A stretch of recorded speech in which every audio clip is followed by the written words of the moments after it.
What's up, everybody? Welcome back to the basement. Jeny, thank you for joining us. We had to get rid of Ramon because apparently 19Cake69 on YouTube is tired of his burping and the idiotic sex jokes that we make and just all around being New Yorkers, you know, like bashing New England and shit. And I'm sorry, dude. Did the fucking 27 World Championships bother you that much? Good fucking riddance, dick. We're Yankee fans, man. It is what it is. Respect it. He didn't mean it. Okay. First up, one other thing I do have to say. I don't hate Mexicans. It was just a couple of jokes to bother Ramon. Only female Mexicans. No, Steve. No. Pete doesn't hate Mexicans. Honestly, I hate everybody pretty equally. But all kidding aside, yeah, really, I'm sorry if like I really offended anybody out there. I was just being a dick. Fact is, you know, Jeny looks Hispanic. She's not. She's Polish and Haitian, but you know, even growing up, we had a very diverse group of friends, and Asians. We would just get on each other racially. Asians. That was our brand of humor. Well, we had one Asian. We had a few. So I'm just going to invite, you know, all you guys to get. If you were offended by my Mexican humor last week, please, by all means, make some Italian jokes. I'll start yous off. What do you call an Italian with a mustache? His mother. There you go. I resemble that. Yeah. So does your mom. You can hit me for that. I deserve that. I love your mother and her meatballs. Oh, yeah. I don't... I love those meatballs. So, first off this week was, Ugh! You got that from Big Bang Theory. Amazing Spider-Man 682, the start of Ends of the Earth. Doc Ock decides that since he's dying, he's going to be a humanitarian and an environmentalist and show us exactly what the worst thing that can happen with global warming is, and he decides to, like, fry half of the world for about 10 seconds or so. Just to show everybody what it'd be like. Them with rice? No, he's got these, like, little octopus-looking satellites in orbit, and they form this little greenhouse bulb, like a dome around half of the Earth that's in the sunlight. And much like those tripods from War of the Worlds? No, I didn't like that movie.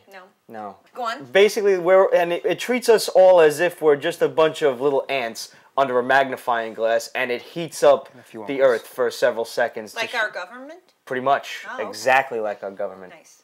Like the Nazis were trying to do in World War II. Yeah. The sun gun. Look that shit up. Ooh. I don't know how the fuck we won this war. The only thing, I know it's only issue 1, but I'd like to see more Sinister Six. There's got to be something going on because like the other 5 of them are standing in the background in a really cool shot, and Ock's like, "Listen, I want to be a hero. I want to go out, you know, to be remembered as something besides the evil that I've done in the past." But these guys are looking all like, sinister, if you'll excuse the pun. In the background, like there's definitely some shit that's up. All I have to say is that I tweeted this to Dan Slott, and I'll let you guys know, and I would like you to tweet it to him as well, because maybe if all of us chime in together, we can change the course of history and make him rewrite the script, just in case. I'm not saying he's going to do it, but just in case he gets the fucking stupid idea of killing Dr. Octopus. Marvel tried it once already, and then the Hand had to bring him back, because everybody knows that little fat guys with glasses make the best ninjas. This is why I don't read Marvel. Yeah. But, the only other thing was that it was just coincidence that he was going through his villain boxes and he happened to pull out Sandman and Mysterio and, I mean, you know. Well, no, I think he's been, because these guys have been attacking him a lot lately. I think he's been preparing for them. Because he knows, like, he even said, like, they're up to some shit. But he didn't think it was this big. This big, right. So. But, you know, we'll see what happens. We're going to let this play out. You had mentioned previously it's probably going to be some sort of ambiguous death. And yeah, he's going to... Right, they're not going to know whether he's dead or alive. All I want, and I'm okay with that, if you want to sort of kill him, whatever, but I want to see Doc Ock cured. He's already sort of killed. He's dying. Yeah, so. He's got this like weird incurable cancer, and he's running around in this octopus armor type of thing, which is actually kind of cool looking, but I don't like the idea of Doc Ock being sick. Doc Ock is one of the staples of the Spider-Man mythos. He's my favorite Spidey villain. And he was the Spidey villain before the Green Goblin came along with the whole Clone Saga thing. He looks like Mojo. He doesn't even look like Doc Ock anymore. Oh, yeah, wow. This is Doc Ock, basically. Dude. Because I actually wound up picking the Delotto variant cover up as well. He's like Metal Bane. He's not the same character, with the exception of the arms. He's a completely different character. That's really scary. But it was a good start, and we'll see where it plays out. You know, by all means, guys, let us know what you thought. Dan Slott's been really good so far, so I'm going to give him the benefit of the doubt. We'll see where this story pans out. But, why is Spidey's eyes so little? Oh, I don't know. There's got to be a reason for that. I don't know. Who's the artist? Caselli. I mean, his art is pretty good for the most part, but... I don't know. Hit us up, guys. Questions at Pete'sBasement.com. Facebook us, Facebook.com/Pete'sBasement. And follow us on Twitter for some up-to-the-minute reviews of comics. I don't know why. I didn't even bother to tweet the end of this one. Fucking Avengers X Sanction 4. This sucked. This story was fucking terrible. The only reason I kept reading it was because of McGinnis's artwork. It was just fucking stupid. I don't care. There was no Sanction, reason. I don't care about Avengers versus X-Men. I just don't... You know what? How are they going to even pull this? Like, instead of banding together, like, you know, Cyclops has got to be the asshole in this whole story. The X-Men have got to be the bad guys because the Phoenix Force is coming for Hope. This is why Cable comes back and just starts killing the Avengers because obviously, or like attacking the Avengers because it's got to be something to the effect of the Avengers beat the X-Men, right? Or at least in Cable's future, the Avengers somehow beat the X-Men and the Phoenix destroys everything. But, who the hell knows? This was like a look into the future and an excuse to bring Cable back and tarnish the reputation of one of like the true recent heroes in comics as far as I'm concerned. Cable went out a real hero in Messiah War. Yeah. I'm sorry, Second Coming. Well, it was right. Yeah, but you know, that whole trilogy. He went out a hero saving all of the X-Men and Hope from the Nimrods and everything. And now he's got to come back like a chump fighting these guys, just outright starting to fight them and not even like explaining yourself. These guys are heroes. Talk the shit out and say, this is what's up and this is how we got to fix it. Instead, I'm just going to fucking throw... It's stupid. It just doesn't... Yeah, it's really stupid. I don't like Jeff Loeb. I'm sorry. That's my personal opinion. I don't care for him. The story is just bad. Yeah. No matter how you slice it. I like when he writes for the cartoon movies, those animated movies, like for the Justice League cartoons. Did you know? And stuff Did you know like that. Dwayne McDuffie's dead? Who's that? He's a writer, a DC writer primarily, but he's the one that wrote Justice League Doom. I didn't know And that. he said in memory. Oh of Dwayne yeah, McDuffie. I heard. Yeah, that's right. He died like a year ago. About like right after bef- he finished writing Yeah. it. I do Wow. remember reading that. We'll dedicate it to him. I still have not seen this movie, but I've heard nothing but good things Very about good, it. very Tower of Babel was one of my favorite books. It was a very Yeah. good book. That was very good I love movie. that book. Yeah. Awesome. Actually, we were just asked this past week on Facebook what our top 3 like animated movies are. Like not comic book related animated movies. I have not seen Justice League Doom, so I can't throw that in there. But what would you say? Animated movie? Yeah, animated movies. Animated comic book movie? Yeah. Oh, that's a hard one. Well, Wonder Woman was very good. Wonder Woman is definitely up there. Justice And League Wonder Doom Woman's 2. is good. I would put it Yeah. up there. And I liked the Superman versus Doomsday one wasn't bad. That was another good. That was a good, good yeah. one. Yeah, which is Doomsday. Wasn't that the name of the movie? Oh, it was just Doomsday? Yeah, I think so. I can't remember. Yeah, but I was Superman just thinking about like Doomsday. Superman Yeah, Doomsday, okay. That was good, yeah. My favorite one absolutely still has to go all the way back to, it didn't even count as like DC's animated movies then, but the Superman Batman crossover Yeah, that was my absolute favorite one when Superman like is fighting alongside, he's fighting with Batman and he knocks Batman down, he uses his X-ray vision and looks behind his mask and he's like, Bruce Wayne. It's like, you peeked. And he fucking decks him. But then he follows him home. We had the little tracker on his kid. That was an awesome That was flick. the one that was just basically the same voices and animation. Yeah, it was from Kevin the Conroy series, and whoever right? the hell did Superman's voice. I don't even know. Well, Kevin Conroy did do Batman and Justice League Doom. And I can't think of the guy who does Superman. But it was the same guy. Yeah, same guy. I didn't Mark know that Hamill. much. I'm kidding. No, I'm kidding. no. He does all these movies. he He's wasn't. Joker, right? Actually, you know what? Yeah. On that note, I'm glad you reminded me of that. That'll crown out my number 3. It would be Superman, Batman is number 1. Wonder Woman was number 2 because I couldn't believe how ultra violent and shit that was, and there were tit jokes. Batman Beyond: Return of the Joker was Oh, that fucking was good. sick. That was really good. We have all of those. Yeah. Yeah, those are good. We get all of the DC animated movies. Like Whether they're good or not. We just, you know what? I wasn't limiting it to DC, but it just so happens that They make better. top three. They Yeah. make better. that's what's basically By far, they make trickling better. out. cartoons. Oddly enough, they can't make a fucking live action movie to save their lives. They definitely make cartoons better. Dark Knight You know notwithstanding. why, right? Because it's not Disney. I guess so. Speaking of DC, let's move on to Justice League 7. Was I the only one disappointed in the fact that this was like a filler issue? It's definitely filler. I mean, there was this weird character that yeah, trying to get back at his girlfriend, ex-wife, or something like that. I mean, I don't know. Yeah, what was he called? Slime or something? Something like that. Slimer. They called the Ghostbusters or something. And you know, fucking Jeff Johns should really a couple eat of a good lines dick. in there. Because, like, Batman's trying to, tell everybody what to do, and then all of a sudden Hal Jordan's like, no, we got this. We're the Justice League. And he just leaves, and Batman's like, just go. Like, he's trying to be the leader here, and, he just, like, basically he wrote it to punk Batman. Because he can be such a dick. I like Jeff Johns, but when it comes to Batman, he can be a dick. Yeah. He had to take off his mask during the first series, the first 6 issues. Yeah. He's turning him into a punk. And it's not fucking cool, man. But I was like, all of a sudden, this book is being narrated by somebody who's got it in for the Justice League, and we don't really know who it is, but at the end, it alludes to it being Green Arrow. No, it doesn't even. I mean, it says next. Well, yeah, Green Arrow versus the Justice League. And then in the back is the side story, a backup story with Shazam. I thought this whole book was going to be the Justice League, like fighting Black Shazam. Adam meets Shazam. Yeah, no. Sorely disappointed to find out it wasn't.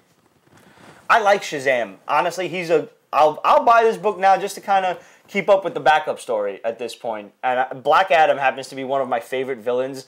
Back in the old DCU, I compared him to, like, he was DC's Dr. Doom, as far as I was concerned. Okay, He was the ruler of a nation, and he was an arrogant asshole, and that's what I liked. But, I don't know. I guess I kind of wanted to see the Justice League versus, or, teaming up with Shazam or whatever. Yeah. One line I have to give this to was, When Green Lantern, you mean? No. The Batman and the rest of the Justice League are talking to, like, Congress and everything, and he tells them, by the way, you have to disband Justice League International. Those guys are a bunch of morts. I worked with them. They're assholes. Shut it down, or we do. Nice. Like, I don't know if Jeff Johns doesn't like the writer of Justice League International. I don't know if the book is being canceled. What the fuck the deal is with that. But I find that line pretty funny. But, anything else on that one? I don't think so. All right. Very unmeh was Batman 7 and Nightwing 7. Did they? I don't read Nightwing. Did they cross in any way? You know what? Right at the end, Other than Nightwing being they in start to. They don't redraw the panels, but they redo the text exactly, like the conversations and everything get reiterated. Oh, okay. So just in case you're not reading Batman, you get the crossover aspect. And right now, I thought it was Book of the Week. I liked it a lot. Batman. I like the owl. Oh, I like the owl. No, I really do. I did this whole like Court of Owls thing. I like it.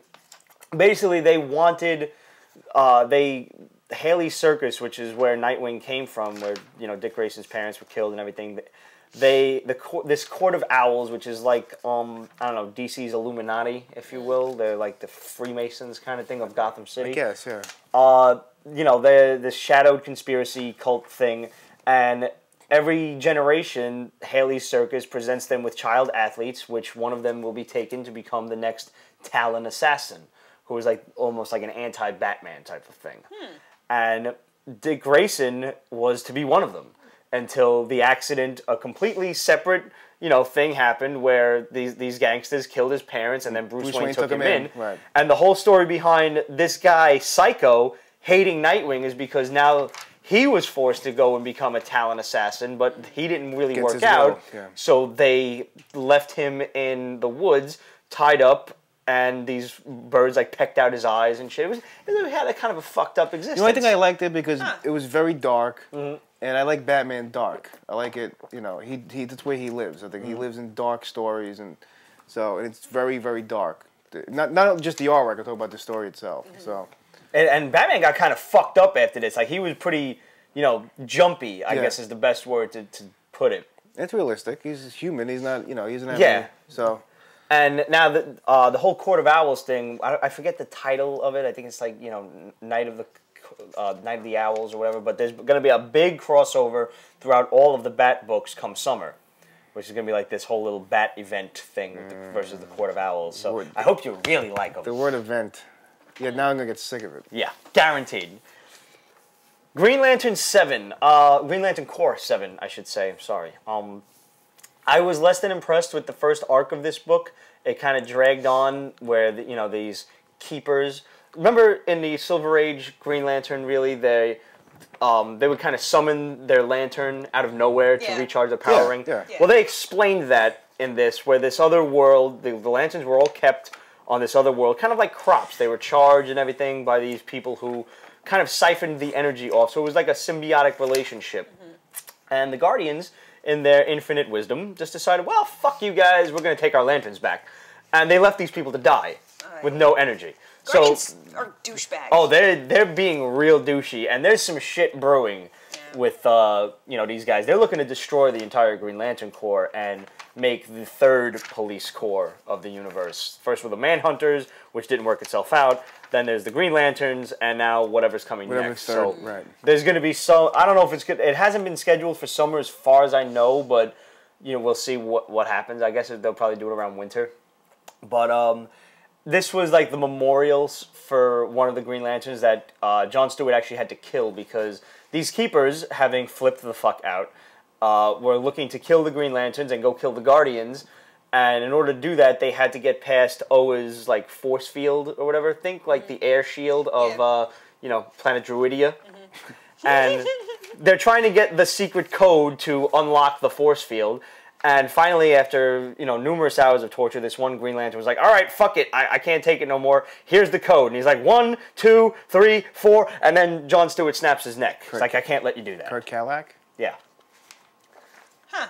It's like, it's either you go or a billion other people go. So that he had to happens kill in a him. lot of science fiction-based or space-based anything. Everybody wants to unlock the force field. I don't see why, man. Just leave the force field where it is. It's there for a reason. Yep. Exactly. It's a field and it's got some force to it. Just leave it alone. Just like Missouri. So this was like the you know, the memorial issue, and this guy Kurt's brother is like a little on the slow side, and he can't understand why his brother's dead. It was kind of a moving story, you know. Sad. Yeah. So and Jon Stewart's now got to live with this guilt because he's the guy who killed, you know, this family member. Right. But it was good enough to keep me around for the second arc. We'll see what happens. Finally, we got Wonder Woman 7.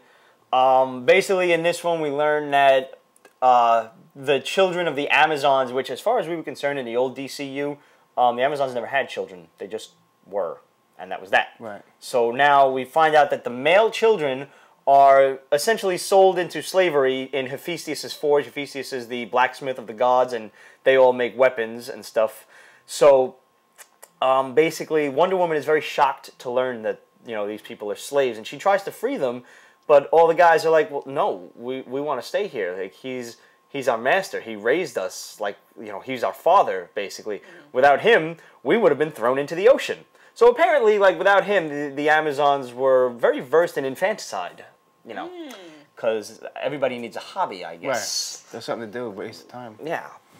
So basically, like, you know, every generation, the Amazons take to the seas, go fuck some sailors, get pregnant, throw the sailors overboard, then go back to Themyscira and have babies in 9 months. And Wonder Woman is shocked by all of this. Like, she was born yesterday. Yeah, they don't make her very smart. No. No.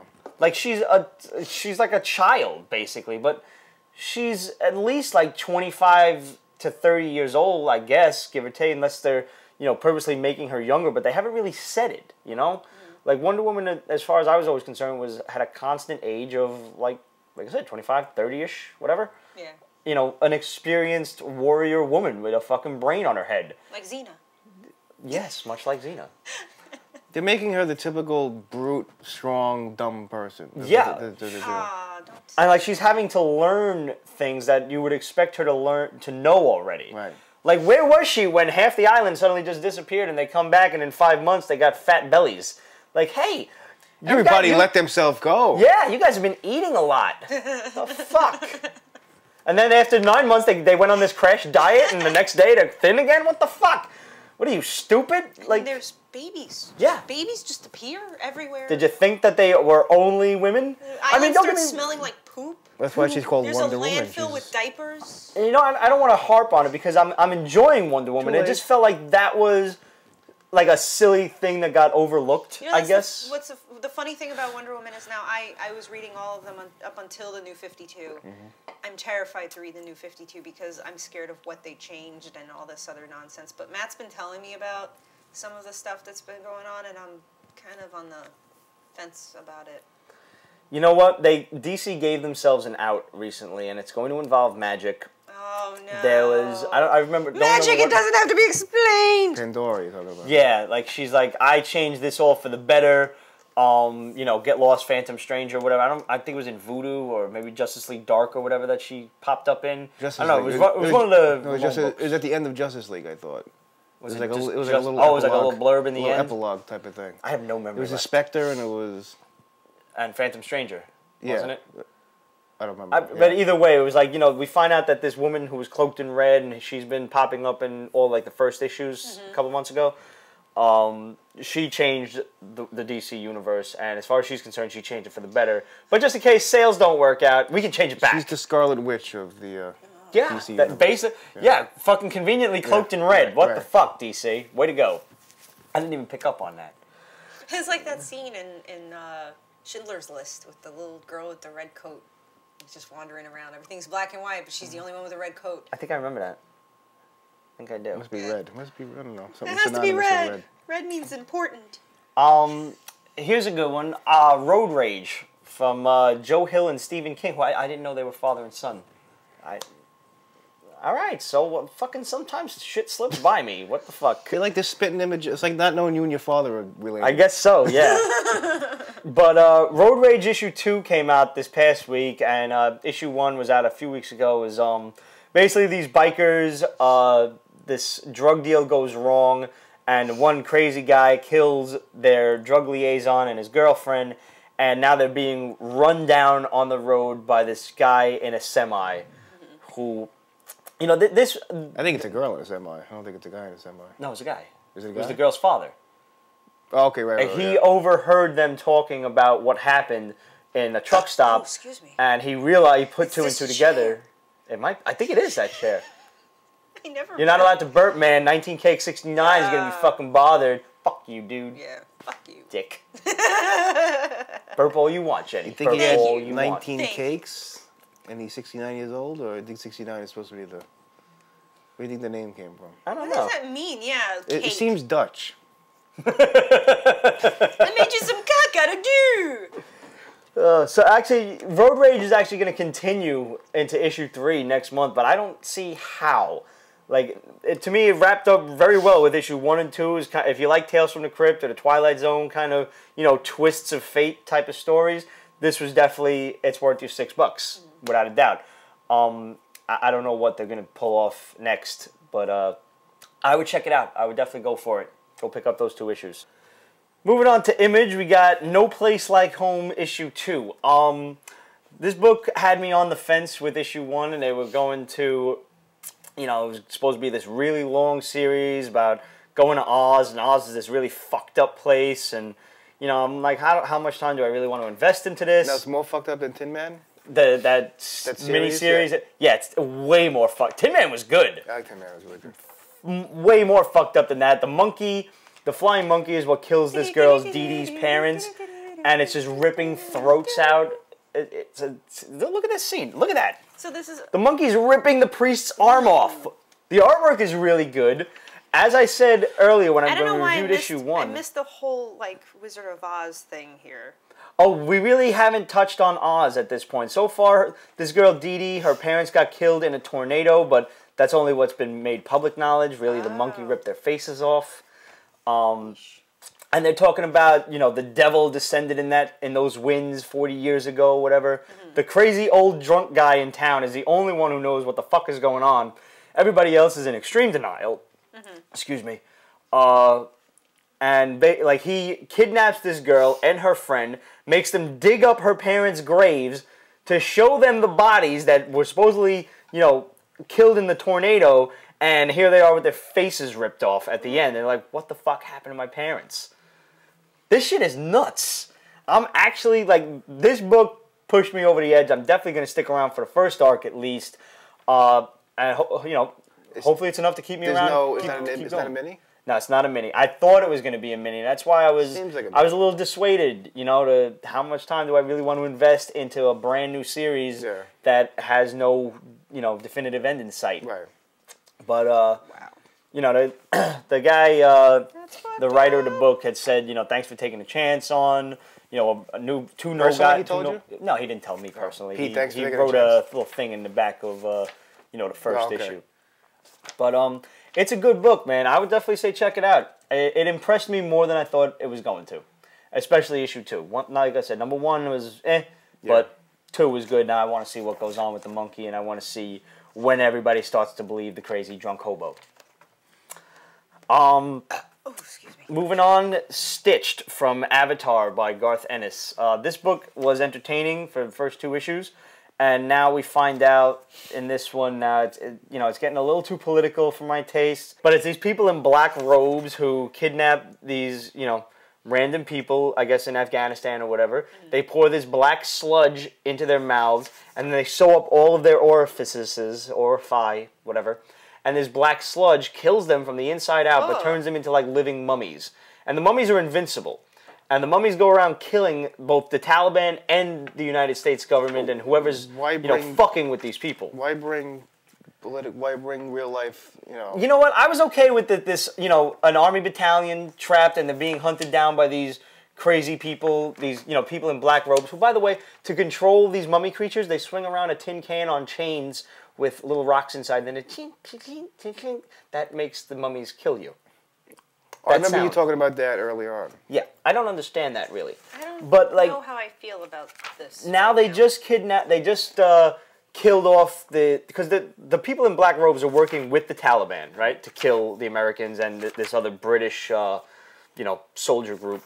And they kill off all of the other guys, the guys controlling the zombies, and all but one of the Taliban, who tells them that these guys, they're all secretly working for this drug dealer who also, you know, specializes in human trafficking and stuff, and he's really like the brains behind the operation. So now it's moving from a crazy, creeped out, Hills Have Eyes type of horror genre to more of like the, I don't know, it's like something out of Commando or something, or sounds like a little too political for me. Yeah, like I didn't really like the direction this suddenly took. I would have rather them try to escape the desert and get away from these mummy creatures. Well, he's not. I mean, he's good generally, but a lot of stuff he just does so much stuff. He's just sometimes really out of whack. It's a lot of just crazy for the sake of crazy. Yeah. I may pick up issue 4 to see if like I still don't like it, but I didn't like the direction that this book suddenly took. So it's definitely reached the chopping block. We'll see what happens next month. Lady Death was Avatar? It is now. It used to be Chaos Comics, but now it's Avatar. So now, you know, like for fanboys and everything, her tits are running around in almost every other book. Yeah. I don't understand. Wait, so Avatar is like another independent... Yeah. Finally, up for us. Speaking of hit or miss, mostly miss. Super Crooks by Mark Millar and Leno Yu. It was actually good. Yeah, But the thing is also, I think when you compare it to a lot of the other stuff he's done recently, like, oh, that was actually good. Yeah. You Speaking of guys who sometimes like curse and shit for no reason, like, I don't know. There was really none of that at all. No. So he was actually, the story was an actual story there. Dialogue was good. The point was good. He wasn't trying to be cool or like. Sometimes I feel like he's trying to be Americanized, and he's trying. Like, you ever see that bullshit that went on YouTube a while back? Like shit, you know, New Yorkers say, shit women say. Yeah. Well, let me tell you, shit New Yorkers say, we don't fucking say that. No. That shit was made by stupid hipster assholes who moved into New York and think that that's how they're supposed to talk, and think that's how we talk. What was some of the stuff they said? I don't even remember. Oh. Go look it up on YouTube if you got 5 minutes of your life that you'd rather, you know, just spend with a headache. Okay. Stupid shit. But, I don't know, sometimes like I get that out of his writing, but in this... But this was actually different. Yeah. It was, you know... It was supervillains basically acting like real people. Just in the beginning of the book. It does take place here in New York. Yeah. But it wasn't. He didn't have any characters saying stuff that was stereotypically New York, or just like he was saying. So it felt better. It didn't feel like he was trying to push it. It felt more natural. Natural, right? This guy's robbing a bank on the night of his wedding because he doesn't think that him and his wife have enough money to get by in life. So he's gonna rob a bank, and then he gets put away for 5 years. And then Do people rob banks nowadays? it was like kind of a classic supervillain idea. Yeah. And, the hero shows up, beats the shit out of them. And it was, like, kind of humorous, too. It was like, I have electrical powers. I don't care. I don't care. Boom. And he tells the cops, he's like, yo, be careful of the guy in black. Apparently he has electric powers. It was pretty cool. And then, there's this old guy who's just winning millions upon millions of dollars in Vegas. And these people are marked as supers, just like in, like, The Incredibles or something. And, as this happens with any time you win in Vegas, they're watching you. There's fucking cameras everywhere. And they get suspicious of it, so they, put out a search. Maybe there's a psychic in the parking lot. Why is this guy winning? Now he's winning like millions. It's like ridiculous. Not even... And the kid who's the psychic is telling him, like, dude, cut it. We're good. Yeah, get out of here. Yeah. And of course, they named the old guy Carmine, which is a little stereo. Except he's old, though, so we'll leave it there. But, so now... This guy is, the casino owner and his other group of supervillains, who are apparently the most dangerous group of motherfuckers around, tell him, you took us for $12 million, now you owe us $100 million, or we're going to kill you in a month. So they kill the psychic kid in a pretty cool way. So coincidentally, this old guy knows the guy who was originally arrested for robbing the bank. He mentored them. So he goes supervillain. He goes to him for help, and he comes up with this plot, this plan. Which the whole basis of the story is, well, why do we always hit the same places? Like, we're always going to get caught by the superheroes. Let's go somewhere where there are no superheroes. Like Let's go to Spain. There are no superheroes in Spain? There's no Captain Spain, as they say. Captain Spain. It was an entertaining first issue, without a doubt. See how it goes, but yeah. So it's off to a good start. Kick-Ass was off to a good start when it first started, and that was the first arc, the first set of Kick-Ass stories was really good. And then they never read any of them. Then they added too many Kick-Ass characters. was good. I've never even seen them. And then he added too many characters. There were 20 vigilante people, and it was just like it kind of lost its momentum. I wonder if this is all like taking place in the same world. Yeah, it can't be, because Kick-Ass was like nobody has actual superpowers. It was more like a Watchmen type of thing. This is taking it from a standpoint of everybody. There's a bunch of Batmans and Punishers. Yeah. This is, they actually more have, like, this could be in the Marvel Universe. Yeah, right. Or something like that. But, yeah. And Goon was the last yes, Goon. Goon was, it was the backstory of Goon's father, and Goon, the person who raised Goon was his paternal aunt. Okay. And that's the story of how his aunt and his father growing up, and just the story behind that. And his father... What kind of fucked up shit could he possibly have thrown into this? Well, actually, it was more heartfelt than fucked up. But the father basically got some girl pregnant, some dame pregnant, as you would say, and he didn't know what to do with the baby, so he gave it to his sister, and that's who raised him. So does Goon get to meet his father? Something? No, not yet. Maybe that's what they're planning for. But because they show what he looks like, I'm like, that looks like Goon, but it can't be Goon. They're calling him by a different name and everything. Does the Goon have a real name? No, and they said the name was Rooney, and like, oh, they gave his name. Like, I didn't know. It was like that Cosmo Kramer moment. Right. Like, oh shit, they said his name. You can't unlearn it. But then you realize it's his father. It's not him.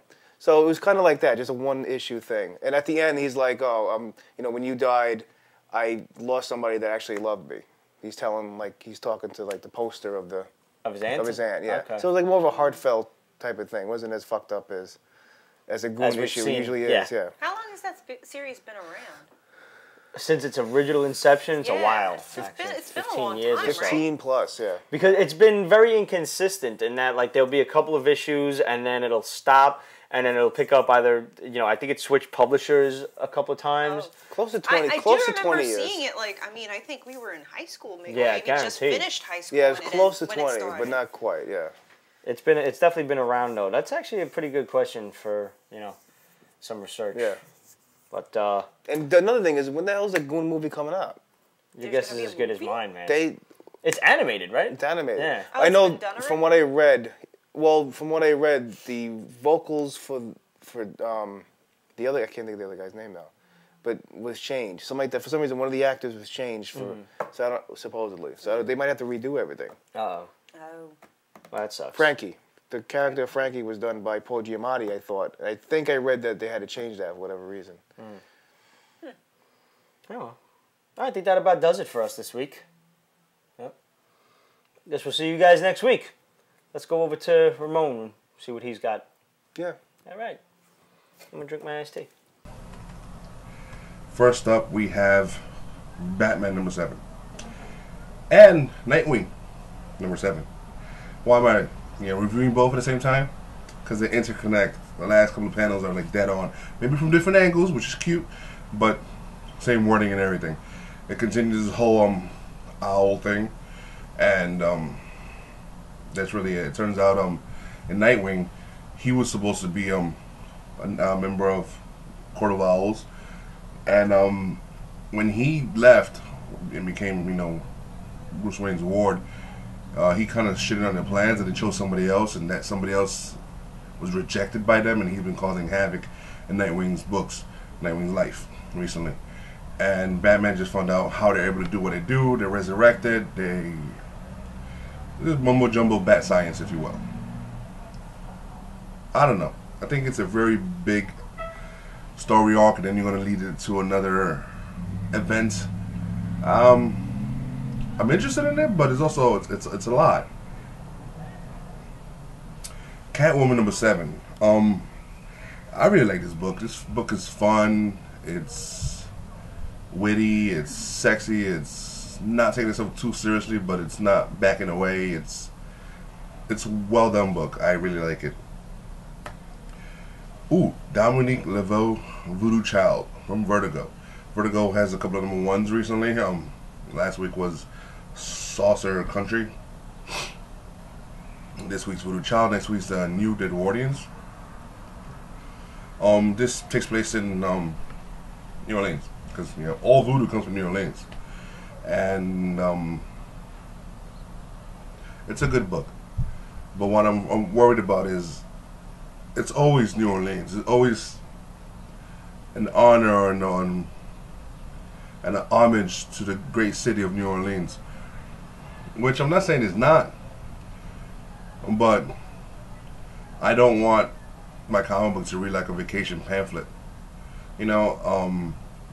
About the music of the tram. I don't even know how to pronounce it, or people doing the line, playing music.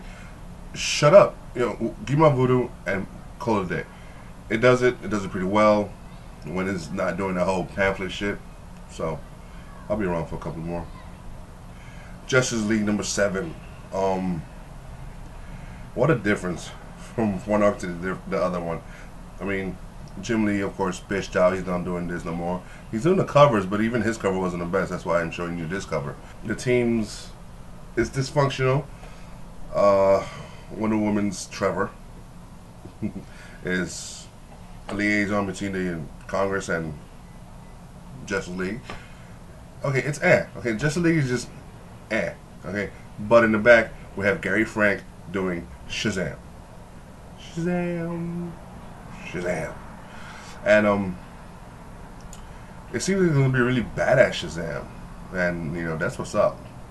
Cause the whole kid thing was always limiting Shazam. It was, and considering he deals with the 7 deadly sins and all that stuff, I mean, a kid. I mean, I don't know. I'm looking forward to it. I mean, it's just woo-hoo. Shazam and Gary Frank. Next, we have Supergirl number 7. I like it. So she's fighting off these aliens who turn out to be created by scientists of Krypton, and they were given the name World Killers. I think there's a total of 4 or 5 of them, and it turned out in the end they tell Supergirl, look, there was an empty vat where another one was supposed to be at, trying to imply maybe you're it. Now we all know that I don't think DC's gonna go that crazy, make Supergirl a clone of some type, but no. What it reminds me of is Doomsday. I would love to see DC throw in Doomsday this early on and cause this major craziness all over the place. That would be hot. Wonder Woman number 7. She teams up with Hephaestus. Now, like I've always said, if you like Greek mythology, this book is the one for you. First, right off, you have Eros, then you have Hephaestus, and then you have like Eros like mentioning his mother, and you know how when somebody says she's perfect, and Eros says you don't even know the half of it, and I'm like, damn it, show Aphrodite. They don't. They tease me that way, but that's alright because it's a damn good book. It's a good story. It turns out Hades isn't very happy with Hephaestus working with Wonder Woman, considering the whole drama they have now between Wonder Woman, Hera, and Poseidon. It's just craziness. Good book. Star Trek Legion of Superheroes from IDW number 6 freaking came to a close, and gorgeous cover by JK. Awesome, man. Awesome. And that aside, the book was freaking funny. It's great. It's very friendly towards fans of Star Trek and Legion. I want to say it's very jump on friendly, especially with freaking Q showing up and all that stuff. It was just great. I'm a Trekkie / Trekker / I'm a geek, okay? And this shit was just good. Okay, Heart number 4 from Image. That came to a close. And I was expecting a big fight. The guy comes back from his previous losses. Nah, he gets his ass handed to him over and over again. And I was cool with that because this book was keeping it real. And in MMA, you could win some, you could lose a lot.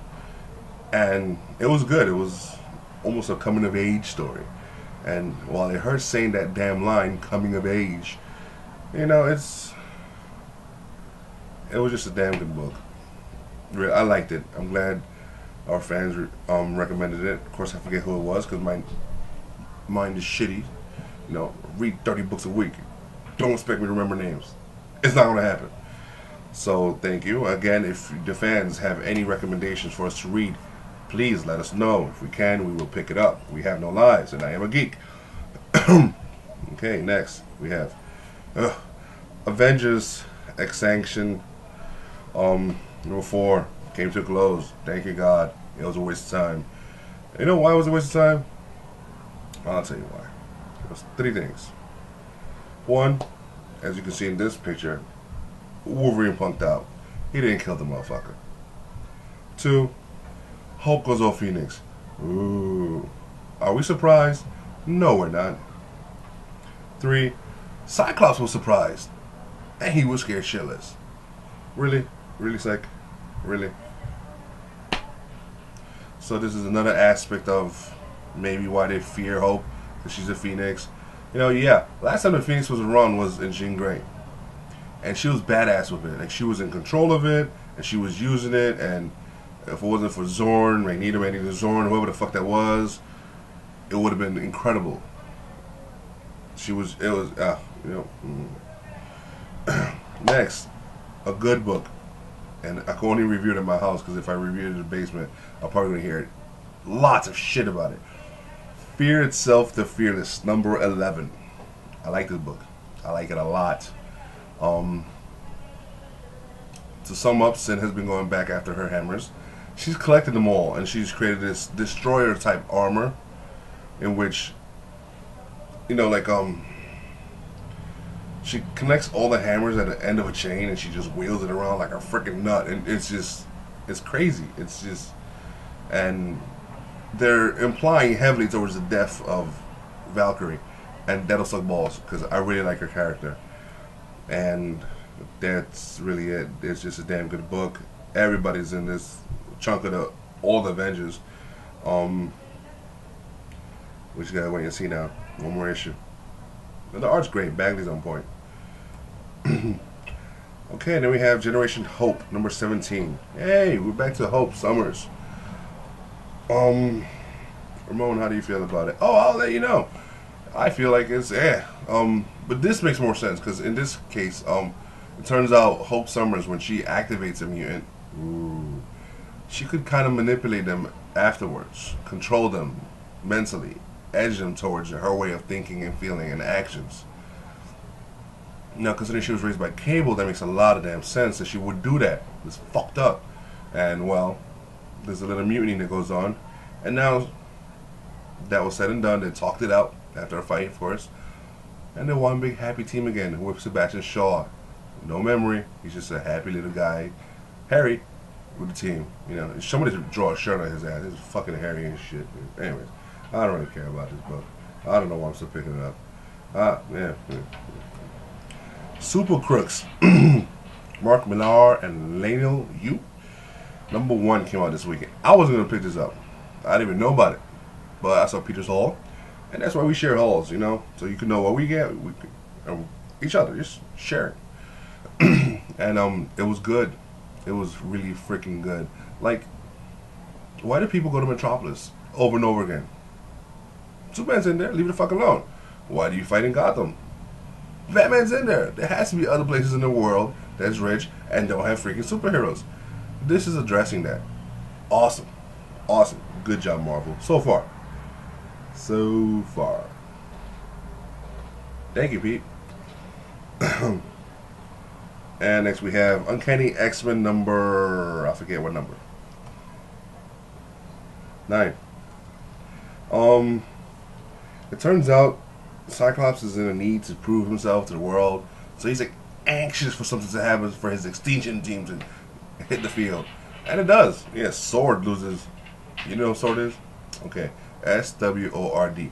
I don't know what it stands for. It's kind of like Shield, Sword, Shield. Well, they're in charge of the space aspect of shit, while Shield's in charge of the terrestrial aspect of shit. They lose all their criminals, except their criminals tend to be nearly cosmic level beings. I say nearly because cosmic beings are the Phoenix Force. Magus, Thanos, powerful motherfuckers like this. So Cyclops and his team go after them. Avengers also go after them because they were scattered all over the earth. And eventually there's a team up. Hey! But what irks me about this a lot is this reminds me of wrestling. When, let's say you have a wrestling event, a pay-per-view event, let's say next week. The week before that, there's either a team-up or a brawl to tease you about it. This is what this is. This is a team-up for now. Let's see what happens in issue 10. Don't. You know, I mean, explain shit to me reasonably throughout a year's worth of time, building up to an event, like Avengers versus X-Men, why they're going to fight. No, next month this shit happens. Next month this shit goes down. Issue 0 comes out next week, but issue 0 is a joke, let's be real. So, don't do this. Don't do this to me. No. Yeah. Other than that, it was alright. It was alright book. There's an interesting character called the Unit. I'm gonna leave that alone. And last, no, not last. Second to last. Penultimate. Ooh. Big word. Yeah. Xenoscope, The Jungle Book. Grim Fairy Tales presents The Jungle Book, but they put Grim Fairy Tales in front of everything in Xenoscope. Grim Fairy Tales toilet paper for crying out loud, probably. Anyways. You're looking at cover A. That is not Mowgli. I don't know who that is. I forget. It's one of the kids that came with Mowgli and got raised by animals in the woods. They're totally revamping the story. Mind you, I never read Kipling's the original Jungle Book. Maybe I will now. But in this one, the kids come and stop a battle among all the animals in the woods. Forest, jungle. Pick one, damn it. And one, the panther. I forget his name.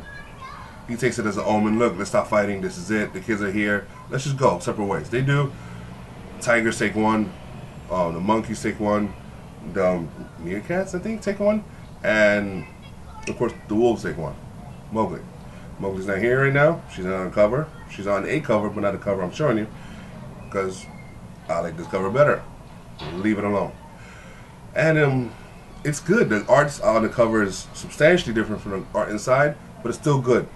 Surprisingly, because Xenoscope has known to piss me off like that. I like it. I actually liked it. I'll be around for 2. Last, but not least, was Saga. It came out last week, but we didn't review it because table and there's not a lot of space for books on the table because we talk a lot and we goof off a lot. Like really, if you see the half the shit we do backstage, off camera, we wouldn't be allowed to be a show. But anyways, Saga number 1 from Brian K. Vaughan. It's been a while since he's been in writing. We missed him. Welcome back. And he came back and gave us a treasure. Saga, good book. 2 alien races, one on the planet, one on the moon. They don't like each other. One, the planet is more science-based, the moon is more magical-based. One is like goat-headed weird animal things. The planet is more weird fairy wings. They fight each other, they don't want to do no more on their planets, so they spread it around the galaxy, causing hell and mayhem. This is pretty much a story of one of each hooking up, having a kid, and that's it. It will continue on from there, probably showing more of the history of the planets, the moon, the beef, their kid, who was supposed to not be able to survive long, so let's see how that works out. The story is being told by the kid, so that implies that the kid obviously survives long. It's really good. It's a fair amount of action, sex, humor. It's really good. I liked it. I liked it a lot. I really recommend it. Brian K. Vaughan, Fiona Staples, just right now are a dynamic duo just on this one series. So that's it. I've gone too long. Steve's gonna kill me. Steve, I love you. Except for the Mets, they suck balls. That's it. See you guys. Pick 'em up. Stop. I don't know if it's... Ooh.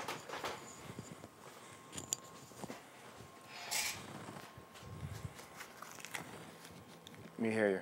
Talk and do. Move it a little bit. Barf. Oh, sorry.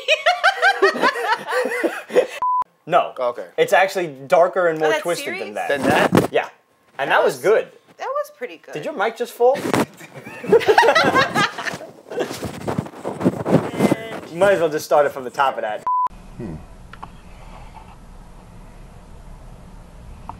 Too much glare. Too much glare.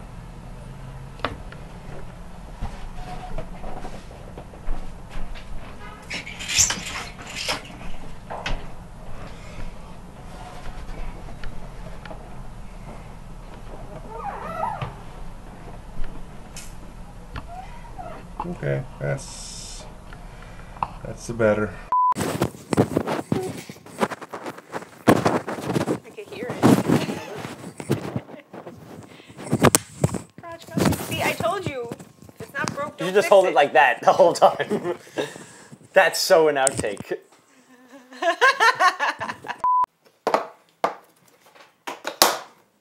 No. Oh, Me.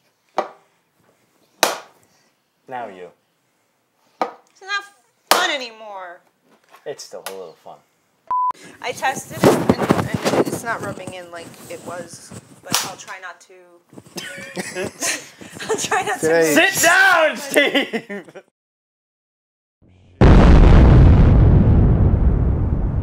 Shazam.